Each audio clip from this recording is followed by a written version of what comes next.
like to introduce the program. Our conference is starting with the panel, Development and Changes of Family Medicine. After the panel, we are going to have a half-an-hour break. And we are going to have opening ceremony, and the last event will be welcome cocktail at the entrance of Haliç Auditorium. Now, I would like to invite Dr. Job Messemakers, Wonka Europe President, and Dr. Luisa Pettigrew, member of Wonka World Executive Committee, to introduce the panel.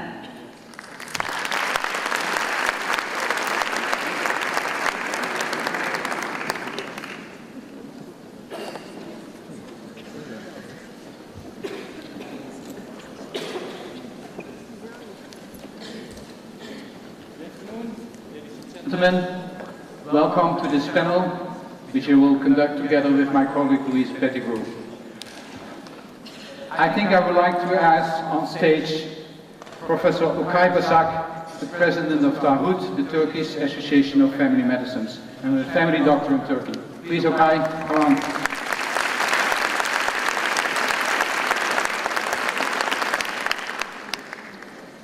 Next to invite is Professor Michael Kidd, is the president of Wonka World and an academic family doctor from Australia.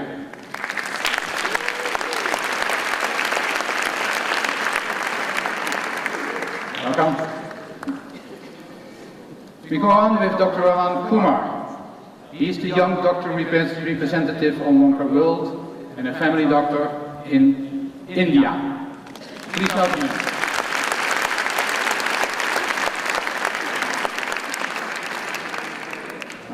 Welcome. Next I move to Dr. Peter Sloan. He is the president of the Vasco da Gama movement, the young doctors movement in the European region, and he is also a family doctor in Ireland. Please, Peter. Are you ready? It's a great pleasure to invite Dr. Anna Stavdal, the vice president of Wonka Europe and my close colleague in the executive, and to be a family doctor in Norway. Please down.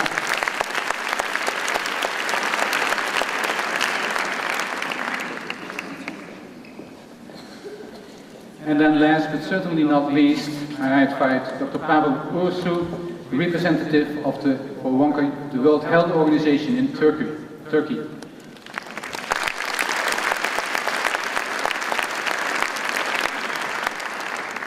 Most welcome. Come and have a seat.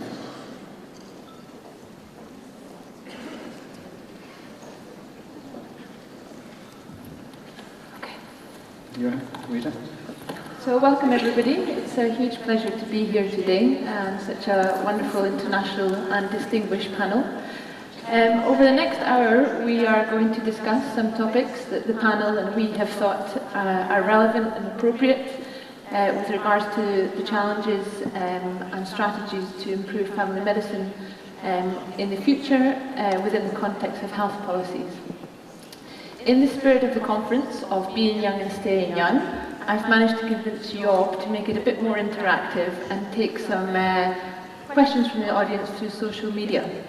So, during the panel discussion, if you can, please share your comments, your questions, using the hashtag Wonka2015 and the handle @Wonka2015. And I will keep an eye on questions as they come through and try and share them with the group as we go along. Are you feeling comfortable with that? I'm feeling comfortable, and I was promised by Louisa that by the end of the day I will be able to use Twitter also. So it's for me a learning experience what will happen. Please go ahead. Great. So we welcome the panel. We want you to feel relaxed. We'd like to hear your personal views and honest views about the questions we raise. So are you feeling relaxed and ready to begin? Yes? Okay, great. You're on Twitter, yeah. I know, it's already started. So the first question is directed to Michael. Michael, last month in New York at the United Nations, the Sustainable Development Goals were launched. You were there. Can you tell us a bit about what the Sustainable Development Goals mean and how are they different to the Millennium Development Goals?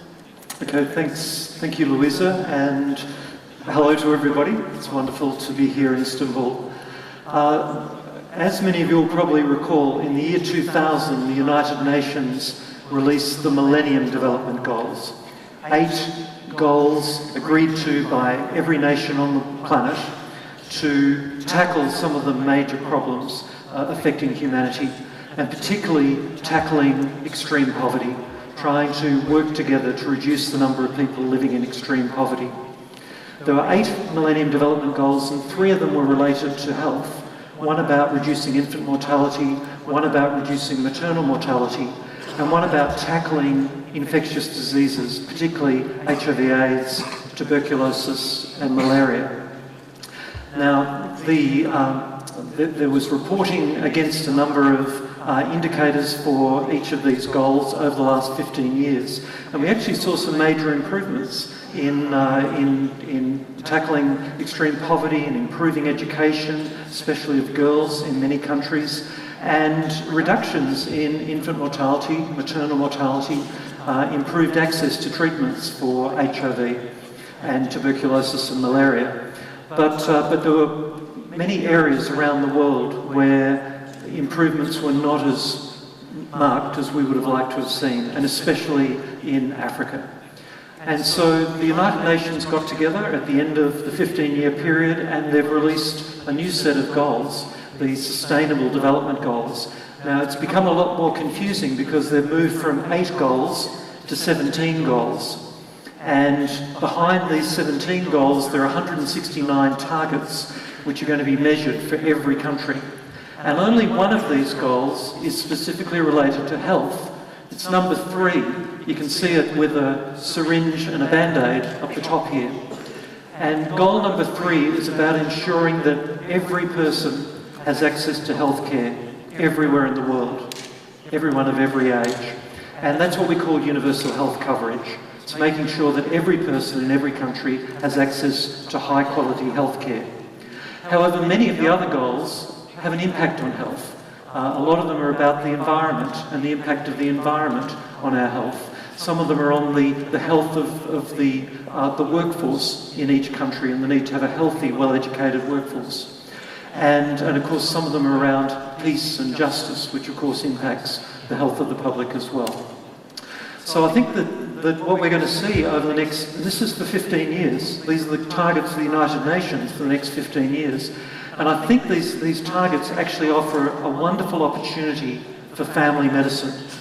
Because if we're going to have universal health coverage, each country has to have strong primary care. We have to have a strong health system, and a strong health system which includes the care we provide as family doctors and the members of our teams, to make sure that nobody is left behind, that everybody gets access to high quality care. Okay, thank you, Michael. That was very clear. My next point I was going to ask Pavel, who's from the WHO, to just explain a bit more about the WHO's position about what is universal coverage, health coverage. A lot of the focus in past years has been about getting the money financing health systems, but what about the actual delivery of it? Does the WHO have guidance on that? Well, to make it in a simple language, we think that universal health coverage is one of the strongest ideas from the public health perspective for the 21st century. And how do we explain universal health coverage? Universal health coverage is when every person have access to quality services that people need without facing financial hardship at the point of receiving that service. So I'd like to mention that there are a few elements which are extremely important. We are talking about all or every person, meaning it's universal. Second, we are talking about quality services, services which people need. And the third element is, of course, financial protection whenever it comes, whenever the person needs a service. So all these 3 dimensions are interdependent. And if you imagine a magic cube, you can have these 3 surfaces with all these elements. And of course, each country will develop, based on their policy options and policy decisions, the particular equation with all these 3 elements. But the important point is that having that important goal of moving towards universal health coverage gives the countries a very clear understanding where to move and how to move, because no country will be able to do it overnight. And we also know that there are policy options for doing that. But the important thing here is that it's important to consider the efficiency moments, the efficiency aspects, because to reach this kind of situation when all people have access to quality services without a hardship, financial hardship, you need a strong foundation, and this foundation is primary care. Because we all know that a system which is based on primary care can deliver better outcome at lower cost and a greater satisfaction for users. So let me push you a little bit more there. Could you tell me what the difference is there a difference between primary care and family medicine? Absolutely, absolutely. It's a direct link. Is it the same thing, or are they different in some shape? I mean, we know that the family doctors are the bedrock of the primary care system. And of course, a different system will apply different skill mix within that concept. But what is important is that we see several models in the world, and we know that there are some systems which are skewed to the specialized care. They are built from the very beginning with the idea that people will go to specialized care. Whereas we know that, and the experience shows, that systems which are based on primary care, on family medicine model, are more sustainable, more efficient, and they can deliver better results. Great words. I think it's clear from the development. And now I'd like to move to Rahman and say, how about India? Is this concept of sustainable development goals, this universal health coverage, the role of family medicine, is that visible in your country or in your region? Thank you, the discussion about universal health coverage has been going on in India for the last 10 years or so. And in 2010, we had this high empowered committee from Planning Commission which allocates resources for all over country, for all sectors. It submitted its report to the government where there was a mechanism and proposal for universal health coverage. That was in 10. And now it is 15. So the debate and discussion is already going on. The challenges are huge because we are the second largest populated country of the world. We have huge morbidity to take care of. There is a huge population which lives in rural areas and is disadvantaged economically. And from the government perspective, I see that there is a commitment to develop some form of universal health coverage, but the mechanism we are still debating upon. There have been some recent developments which indicate, for example, government first said that since it's a huge financial burden, so we cannot immediately cover it as universal health coverage. So they talk about something called universal health scheme. So universal health assurance, which means that what they are designing is that three components of this coverage, which means free drugs, free diagnostics, and hospitalizations.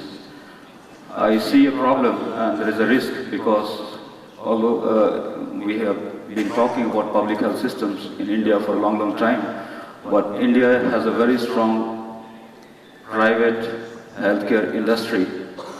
So when we talk about universal health coverage, we have to be very careful about the design of delivery, because there is a risk that the financial subsidy which is available for public interest, which is proposed to be made available for public interest, may be subverted to industry. For example, if you see in this model of free drugs, which means bulk purchase for the whole population, free diagnostics, which means, for example, screening for diabetes for all population, and hospitalization, not health maintenance or outpatient care. I think I just want to move, if it's okay with, just a short question to Peter here at this side on the Sustainable Development Goals. How relevant are these Sustainable Development Goals for countries in the Western Hemisphere, in Europe? If we start talking on the first one being poverty, and the second one, no hunger. How about that? Is this... Very, very relevant. I think that one of the interesting phenomena that we've seen in the last few years is that we have a huge increasing inequity in our world, that we have Western countries that there are substantial proportions of people that are in poverty. Look at my own country in Ireland, for example. We right now have 1,500 children in Dublin that are homeless, not on the streets, but they don't have homes. We have a significant proportion of children that live in definitions of poverty, not having breakfast before they go to school. So just because a country is in a Western developed world doesn't infer automatically that there isn't poverty. And I think that this presents huge challenges for delivery of healthcare, general practice, family medicine to all those sectors of the population, access to healthcare, and the tensions that exist within systems to provide access. We have a very black and white system in Ireland, where 40% of the population are provided with free at the point of access care and the other 60% pay. So there's a tension in the system all the time. Thank you. You had a... So we've got our first question from Twitter. There was mention about having high quality healthcare. So the question is, can healthcare be high quality without comprehensive medical care at community level? Who would like to answer that? I think you have to repeat it. Repeat it. Okay, the question is, can healthcare be high quality without comprehensive medical care at community level? So I think this question is saying, can you have high quality healthcare without well qualified trained family doctors and supporting multidisciplinary team? No. No, that's clear. Well, that's what we like, clear answers and that. Now, if you want to have pay 90% tax and fund free MRI scans and everything else for everybody, but sure, the evidence is very clear that general practice family medicine is the most, for all the English speakers, we are the most parsimonious users of resources in healthcare. We're very efficient, we're effective, we're cost effective, and the evidence is clear that for every dollar you invest in general practice and primary care, you save the system money. So why don't the systems want to invest the money? It goes back to the tensions within the system and the competing conflicts and interests. We're always, well, we are often the poor cousins that don't receive the investment that will save the system money. Okay, now we move to another SDG, which is the number 16, which states it's about peace and justice. And you would think, what's the relationship of that sustainable development goal with healthcare, and a panel talking about healthcare challenges? But I think at this moment we see that we are aware of the impact of the tragic war, and that in Turkey there is an increasing number of refugees coming to Turkey. And I think that these people being displaced from homes bring a load on the healthcare system. And I would like to ask Okay Basak to tell a little bit about what does it mean for Turkey to have such a number of refugees coming in? Yeah, thank you, Job.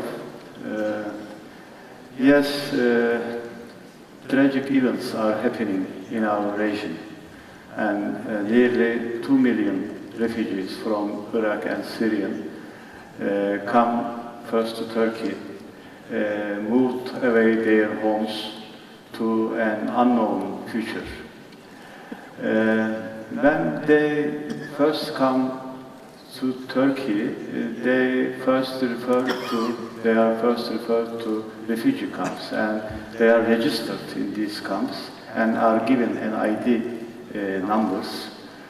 With their ID numbers, all refugees can get all healthcare services, both primary care level and secondary and tertiary care level.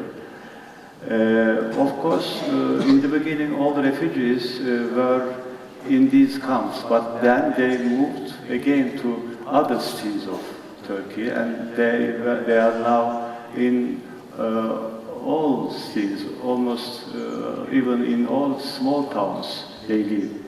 So, with their ID numbers, they can be registered by family physicians, and they can be seen by them for their health problems. And also, if they follow the normal procedure, they can get healthcare services from hospitals as well. And all expenditures are paid by the government, including medicines. But the most important problem is the language, because they don't know Turkish or another language other than Arabic, and also doctors and family medicine, most of them in Turkey don't know Arabic language.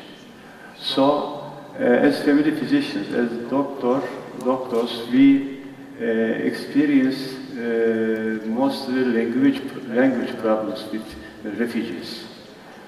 Otherwise, I can say that Turkey provides them almost universal coverage.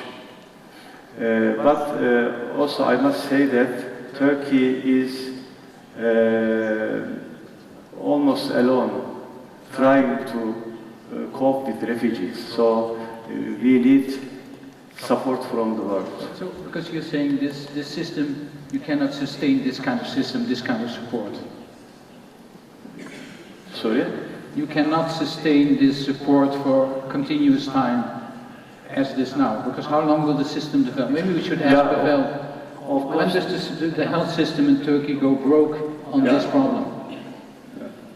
I mean, first of all, I think it's important to appreciate the leadership and the commitment of the government of Turkey to offer full services to the refugees population, and we know how much resources it takes to ensure those services. But it's important also to understand that this is a protracted emergency, and having more than 2 million refugees under the same structural elements of the health system, exacerbates certain weaknesses, I would say, and expose certain weaknesses of the system, meanwhile being able to offer solutions. So I think what is important here to understand that doing so and offering those services, one can ask, is the same level of services, can the same level of services be done in a more efficient setup? What I mean here that the system offers very good services in the primary care settings for maternal and child health services, for immunization. However, when it comes to chronic diseases, people and refugees, first of all, they face language barriers. Second, they really tend to go to specialist care and hospitals. So the question is, first, what share of that demand is, first of all, preventable, which can be addressed through better prevention, and the most logical response is really you can do that in the primary care settings. And the second is how can you ensure conditions that at the primary care level, all the chronic conditions, and now we are facing with the increased burden of chronic diseases. We know that, let me take you back to the SDGs. One of the important elements of the SDGs is really the chronic diseases, which was not part of the previous MDG. Now, this is also part of the broader political decision of the United Nations General Assembly in 2011, a political declaration about non-communicable diseases with targets for all the countries how to move towards those, reducing the avoidable burden of non-communicable diseases. So if we think broader and we link it to the refugee crisis, we see that the system in Turkey offers a great deal of services, but also we think that more services could be offered in the primary care settings. Okay, so and what I would like to add to the refugee crisis is what has been mentioned in terms of the language barriers. The system has to adapt to those situations and find some innovations in terms of using the talent of the refugee population, because the refugee population has also teachers, nurses, doctors, and they can be easily mobilized to facilitate the service delivery. Okay, thank you. So both of you, in fact, are saying this is a huge problem which takes a large demand on the healthcare system, the primary care system, and all resources, personal resources have to be put in. Anna, we in Wonka Europe have been preparing a statement on the support and what needs to be done. Can you highlight maybe one or two of the most important items out of that statement in relation to this crisis? Let me think. Personally, I think the main and most important message in that statement is that we shall perform our general practice family medicine in accordance with our core values. Being open for all people, regardless of, gender, religion, ethnicity, whatever. And listening to the discussion, I hear that a few times already it has been said that, did you call it parsimonious? Parsimonious. Parsimonious. The most, yeah, it's a good word. That primary healthcare-based healthcare system is the most cost-effective way of structuring a healthcare system. I'm afraid that with the growing amount of, or number of doctors and other health professionals carrying out all these tasks, we are at risk of abandoning some of these values. So that is one reason that I say that that is the most important thing in our statement. Because with a growing number of professionals, including doctors, maybe, we like to perceive ourselves to be at the helm of the primary care team. We see a tendency, at least in my country and my neighbor countries in the northern part of Europe, that we are tailoring and marketing our services also to suit our own needs, not only those of other patients. So that is my main worry for the time being. Okay, we'll come to that point later again. Luigi, you had a question from on Twitter? We do, and I think I'll tailor this question to Raman and to Peter as younger trainee doctors. The question is, could European GPs help in the current crisis? In what way, or is it Angela Merkel's job? And my question from that is, do you feel that your training has prepared you for the challenges of the 21st century? So that involves globalization, multi-morbidity, aging populations, refugee crisis. Do you feel that your training has given you that? Yeah, first, you're asking an Irishman about Angela Merkel. This is a good question. I think this is very, very interesting because, if you look across Europe at the minute, you look at the UK, you look at Ireland, we have mass emigration of family doctors and GPs. And it's not because the training is not good, it's not because the work of GP isn't largely in keeping with the core values of Wonka. It's the system in which we work in and the slow creep and the seeding of our core values within politics and systems. And manpower is an issue. I think that certainly within some training you won't have exposure to refugee medicine or these types of things. But for example, within the Vasco da Gama movement and exchange programs, these are programs which provide opportunities for people to travel, to experience different cultures. And I don't see, for example, any reason why we can't collaborate within the networks of Wonka with Europrev, Vasco da Gama, to look at exchange programs where people can travel to destinations where there are refugees and undertake refugee work. We have quite a few doctors in Vasco da Gama that already travel to parts of the third world for 6 months, and I think it's something we should definitely look at. So would you say that actually travelling overseas as part of your family medicine training should be something that's compulsory, Raman? From our part of the world, I think we need to have a perspective on what is global health education. Traditionally, in India we don't teach global health. So what I understand from global health is about studies about African continents, Asian continents, about tropical medicine.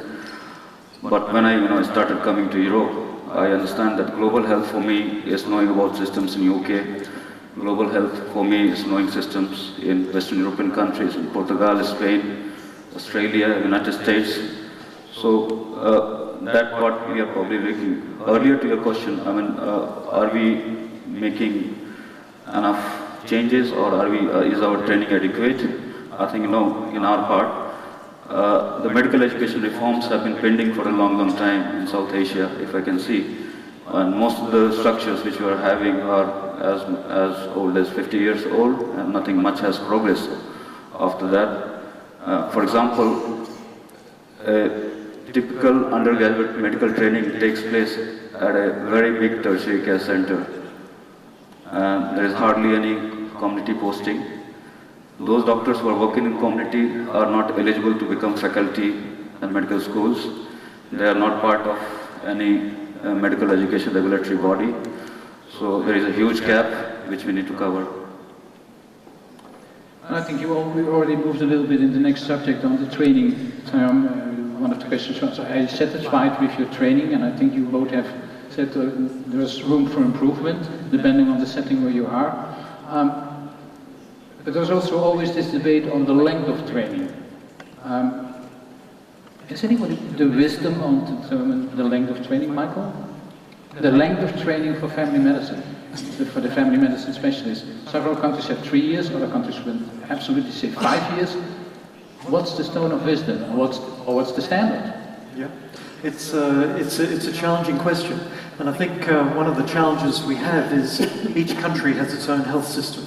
It has its own peculiarities, and we try and fit what we do in our discipline into each different context. Different countries will have different medical student training and a different standard that the medical students graduate at, and so therefore may need longer for training postgraduate in the specialties. So I think it's a challenging issue. Medical education around the world is facing a lot of big challenges, and one of them is how do we make our medical education more socially accountable. And this is a movement which Wonka is part of. How do we train our medical students so they're prepared to work where they're most needed in the world, and also recognise that the current generation of medical students and medical graduates will probably not, most of them, settle in the one place for the next 40 or 50 years. They may have 3 or 4 or 5 different careers working in different areas, perhaps in different countries. So how are we preparing our students for this future? And I think it's something which some medical schools are doing very well, and others are still stuck back 100 years in the Flexner model. Well, thank you for this answer, but still goes a little bit to the outside of the question, and you say we don't know exactly. Can I put it differently? If you're looking now in medical education, what we call competence-based education, is there any need for discussion on the length? And isn't it just if you provide and show the competencies needed, then you're ready? Whether it's 3 years, 4 years, 5 years, and in certain occasions maybe 7 years. Shouldn't we change that debate in that direction? It's one of the great debates, isn't it, about training, about competency-based education. And I don't know where in the world anyone's actually bitten the bullet and actually implemented it. Maybe at Maastricht you're going to, but we've looked at it at our medical school. It's actually extremely complex because there are so many things you need to learn as a medical student to prepare you to become a doctor. There are so many areas you need to be competent in that it's not just a single issue. And of course it applies postgraduate as well, especially in our discipline of family medicine, where you need competency across the full breadth of healthcare issues. Peter? Yeah, I think there's also the tension between the system not willing to let go of us working in hospitals. If, for example, you look at GP training in Turkey, it's hospital-based. In Ireland, it's 50% hospital-based. And GPs should train GPs. And the tension in hospital then is the system and the political system and the health delivery system requiring service provision from the people that are working within training. So, I mean, all of us will remember going to medical school and spending hours of doing tasks from which you didn't learn anything. I mean, you could talk about undergraduate education being 5-6 years. Does it need to be 5 or 6 years? Postgraduate is 4 years sometimes, but how much of that is service provision that doesn't contribute to education? I would make a strong case that we could move to 3 years of dedicated general practice, delivered general practice training, because that's where you learn general practice. The problem in hospitals is even worse, because in hospitals they have become increasing what we call, another nice word in English, partialists. Specialists in hospitals are not specialists, they're partialists. They don't want to look at half the things that people exist. We're the experts in people, and that's where our remit is. So we need to move the system to say, general practice is a specialty in its own right. We deliver 90% of all contacts, and we are good enough to train people to be GPs, and we don't need people to be trained in hospitals by partialists who won't teach them what they need to know when they go in the real world and meet real people in their homes and in their communities. That's my strong view. Pablo, you wanted to say something? Yeah. Thank you. I'd like to contribute to this discussion and to link it also to the continuous medical education and the need to complement the medical education with additional tools, because the science is changing. Some countries are taking very courageous steps in reforming their systems, and all of a sudden they rely on the particular service for completely different skill mix. So you really need to approach this issue in complementarity with the continuous medical education, and also you need to, you want it or not, you have to do a bit of opportunist and to apply also problem-solving approach. Let me give you an example from Turkey. Considering the need to deliver more sensitive services to refugees, the Ministry of Health decided to establish some specific centers to address this increased demand. So, and also there was a decision to employ in the team bilingual facilitators who can easily guide the patients in their own languages in order to really ensure that people who need care seek this care. So this is an example of how the system can adapt very quickly to a particular need. Okay. Could I comment? Okay. Very quick, and then Anna, yeah. I think a key word that we're talking about is empowerment. That we need to empower patients in lots of ways, and what you're talking about is empowering people to access the system rather than impose it upon them. Empowerment, we empower people. Okay. So I actually had a question for Anna. We're talking about different requirements in different countries, different lengths of training, CPD, no CPD, licensing, no licensing. It is different and it needs to be different. However, the EU directive on recognition of professional qualifications means that our postgraduate qualifications should automatically be recognised. Anna, what challenges does that pose, and should training be harmonised across Europe? We have a migration not only of refugees in Europe, but also of doctors and health professionals. So this is a big problem, and depending on what perspective now I mean from which nation maybe, you see the problem. There are huge challenges. Should we follow the ideal way of doing as we see it in the Northern Europe, to have a 5-year training to be a specialist in family medicine, or should we adjust to the needs now that we need more doctors to perform these activities? The challenge is to coordinate all the activities, to put a pressure on the bodies deciding on this on the EU level in Europe. And we're working on that, to try to join forces. Yes, okay, but I move to Okay now for a moment also and look, because we're in Turkey, we'll also look at the situation here, and I think the hood is the organization of the family medicine specialists, and if you look in Turkey, you represent these doctors.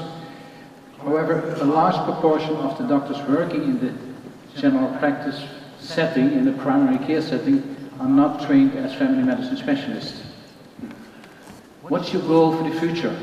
How will you approach this difference, this problem, to see that you get more family medicine specialists in Turkey? Yeah. No, that's hard question. Of course, we know the answer, but most important is who will apply, who will implement the policies.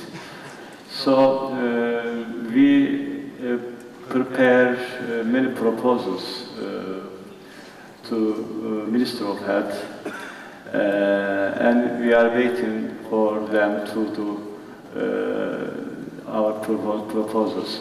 So in our country, primary care was organized nearly half century ago, and reorganized 10 years ago as family medicine practice. Of course, there is not much change between two organizations. In the past, only health centers have their population, and in the new organization, family physicians have their own population, list of patients. Of course, this is important for personalized care, for continuity of care. But other this, the others mostly for financial and other things, for example, payment of doctors, not about service delivery. How can we improve our system and how can we improve the quality of care in primary care? The only answer is education. Because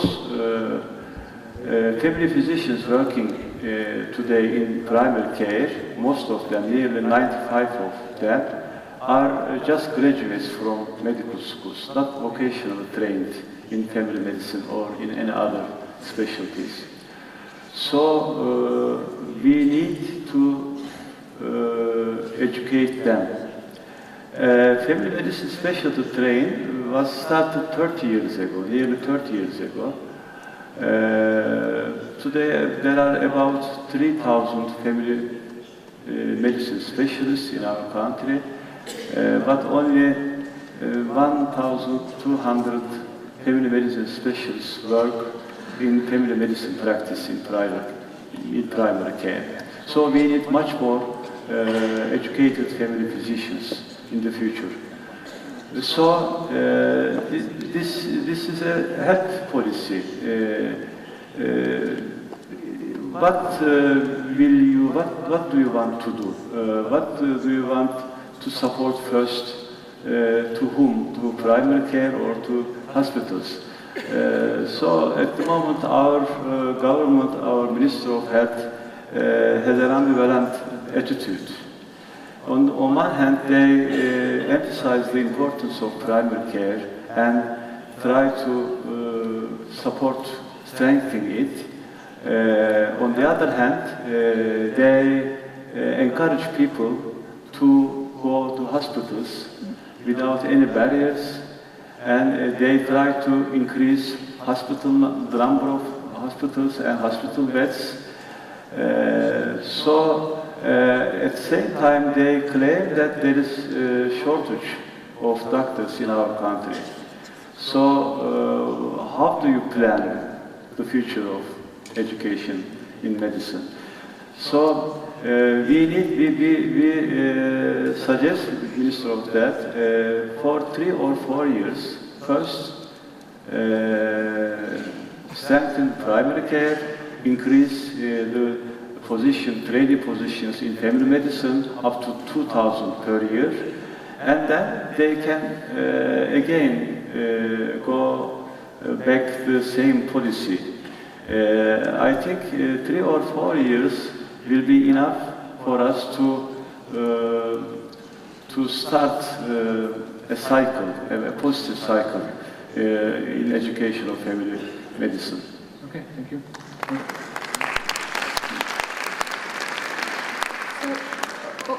Okay, you said in summary in a way that there's an ambivalent approach to strengthening primary care. The government perhaps indicates that they want to strengthen primary care, but actions suggest that investment goes into other sectors and incentives are aligned so that patients go to seek care in secondary care. Does that sound familiar to other people in the audience and on the panel in their countries? Yes, I'm hearing yes. Yes. Michael, you've met many family doctor organisations worldwide. What's your experience been? I think that what Okay is describing is actually very common in many countries, and it is this challenge. And one of the first things we have to have in each country is to recognise the specialty of family medicine, recognise the work that we do, and also make sure that the incentives are there for people to work in family medicine and not all go and train in hospital-based specialties. I've been looking at, as I've been travelling around the world, I've been looking at how much the health minister is paid in each country. And then I've been looking at how much the family doctors are paid, especially the family doctors working in rural areas who often have the most challenging work. And those countries which get it right are those countries where the family doctor is paid more than the health minister. It's happening in some countries around the world, and I think that they're the countries who are taking their healthcare system seriously and taking their system of primary care seriously and will deliver universal health coverage to their populations. Okay, thank you so much. I think we move to the last item for today, which is an item which already touched on by Anna, and you call that with a very nice name, provider-induced demand. Yeah. Tell us. That's right. Yeah. I'll try to explain. It's very simple actually. I said it in my first comment here. It is the process where health professionals and most often doctors, when this is referred to in literature, create their services or in a way to suit their own needs more than that of the population they are serving. And in this discussion, we say we need to have the recognition of family medicine as a specialty. Okay, what we also need is an ongoing discussion on what we are actually going to do. And that is changing every time. It's changing, it will be changing in our countries in the current situation. If we look at the refugee movement in Europe nowadays, can we go on to perform risk intervention on healthy people at the same time as we shall take on the challenges that a new epidemiological panorama will occur with immigration? I don't think we can, and I don't think we should. And I miss that discussion often when we speak about ourselves and the importance of being recognized as an important group of health professionals. I think we miss something there, and we should be more vigilant. Because we are also, of course, perceived by people around us. People who are used to assess processes in society. And as we move forward and our group grows, of course we are assessed all the time. Do we live up to expectations? Do we live up to what we say we will deliver? My day contains of too much of treating the worried well. If we shall provide services to the one in the greatest need, we must stop doing that. Can we afford it? Each single one of us, can we afford it? Looking at our own finances, will we do it? Because it's harder work. This is about provider-induced demand, and it is, to extend a little bit further, considered to be one of the main drivers in the race of expenditure on healthcare. And it leads to medicalization, and that is not what we are here to do. Is this something which is taken into account in all the documents and all the plans WHO is making? supplier-induced demand. Yes. I think when we're talking about this topic, we have to really look at the paradigm. The health system is a very complex system of constituent elements with health financing component and some incentives, with leadership and coordination, with delivery network. So, and there will be always options. So, and the way the incentives are designed in the system will basically, drive the behavior of this very complex system. And sometimes the paradigm of evidence, we know what evidence says about different things. But if you overimpose the incentives of the evidence, sometimes the evidence becomes a little bit less strong or not univocal. So I think you have to understand that this is very complex, and this is a political choice. And one important element is, from the very beginning, in terms of the evidence and incentives, whenever analyzing any system, we have to really put the diagnosis. Is the system, incentivized to keep people healthy, or is incentivize people to seek specialized care? So I think this is a major question we can ask for any system. And we all understand that the more efficient and more effective system would keep patients healthy through effective preventions. So thank you. Raman, is supplier and provider-induced demand really a problem just in high-income countries, a European problem?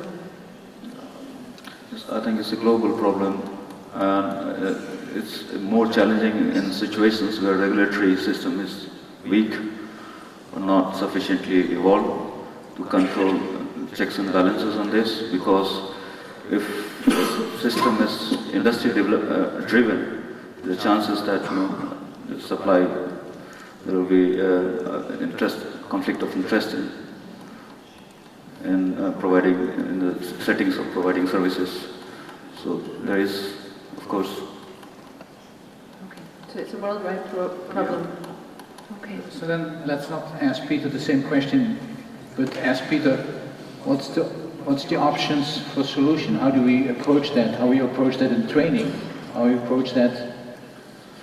I think it's because you recognize it, you are saying yes, yes, yes. Yeah, I think it's a very, very significant challenge, but I think very interesting as I was listening to your conversation, and we've got Twitter out here, we haven't as a profession at national levels or regional levels or global levels learned how to harness the tools at our disposal to change systems. We have a very interesting case in Ireland at the minute that our Minister for Health, I won't call him a GP, he trained in general practice and then very quickly shifted into politics. I think he could have done anything, but he engages in social media, and he does engage, and he has had some quite robust discussions with GPs. And there's some very good examples of where social media can actually change systems, and I think we need to learn how to harness these tools at our disposal to empower our patients to realise that specialist care and more tests and more investigations aren't always the answer. And we need to demand high standards of ourselves in terms of how we access the resources. I think that one of the issues, for example, in Ireland that relates to this is that we don't have a joined up budget. We have separate budgets for general practice and for hospitals. And I think it is only at the point where you have a unitary budget for the whole system where you can see the efficiency that general practice brings. And when governments see efficiency, when systems see efficiency, they like it. The dollar counts at national levels, but if you maintain separate budgets, it's hard to see the value that general practice brings. Okay, thank you, Peter.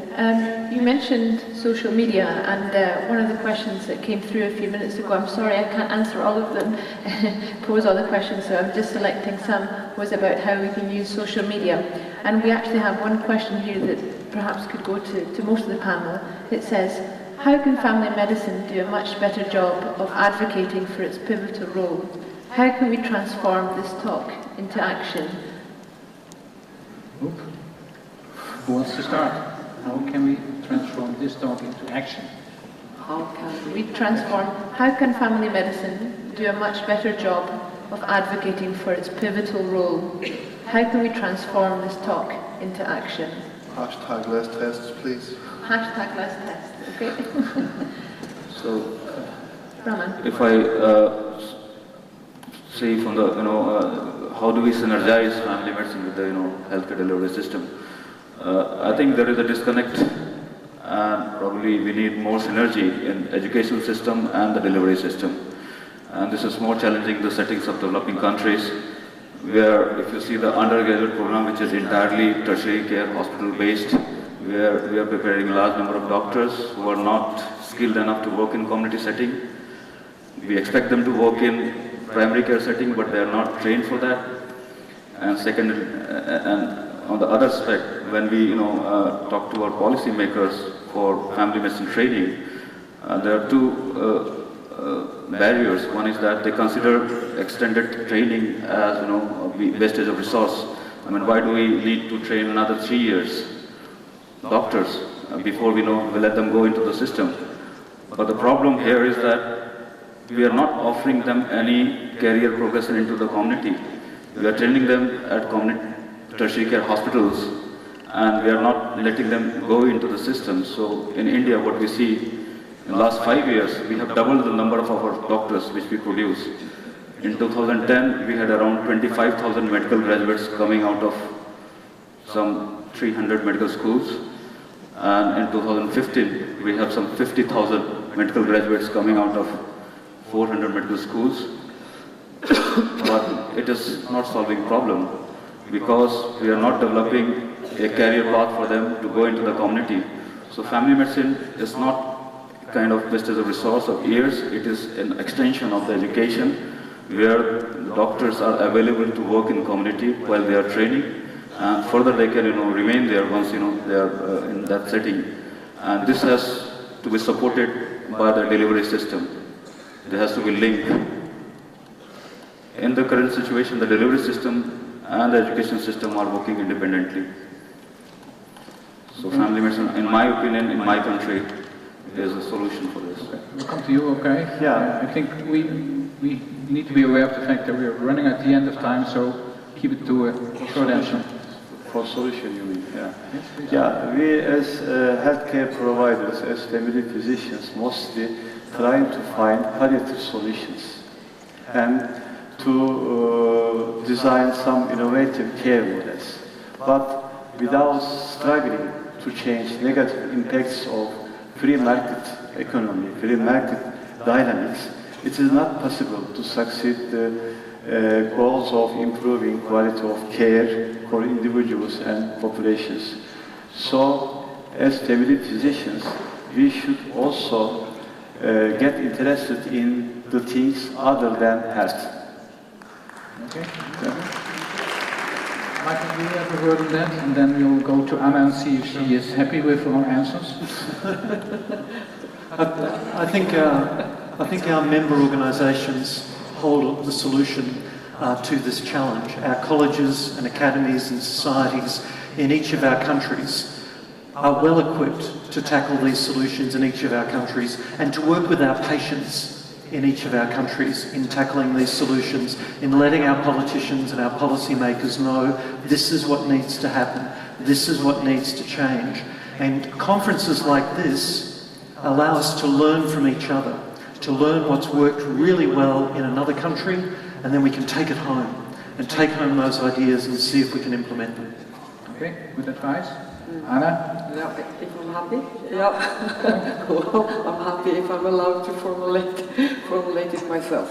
So, let us set high standards, keep on talking with each other, but also with our colleagues in other disciplines. That is extremely important. We could never survive or provide our populations with what we want to provide them with if we pretend that we are an island. High standards, keep on talking. Well, thank you. Well, thank you all. I think it's the end of this session. There are, of course, quite a number of questions on our list which we would like to pass to the presenters, and of course there's a list on Twitter. But okay, it's about an hour and we should stop. We thank our participants in the panel, Mokay Basak, Michael Kidd, Raman Kumar, Peter Sloan, Anne Stavdal, and Pavel Russo, and I thank Louisa for helping me out in this place. And thank you to you, Joe. Okay, and thank you all for being present and communicating on Twitter. Thank you. Okay.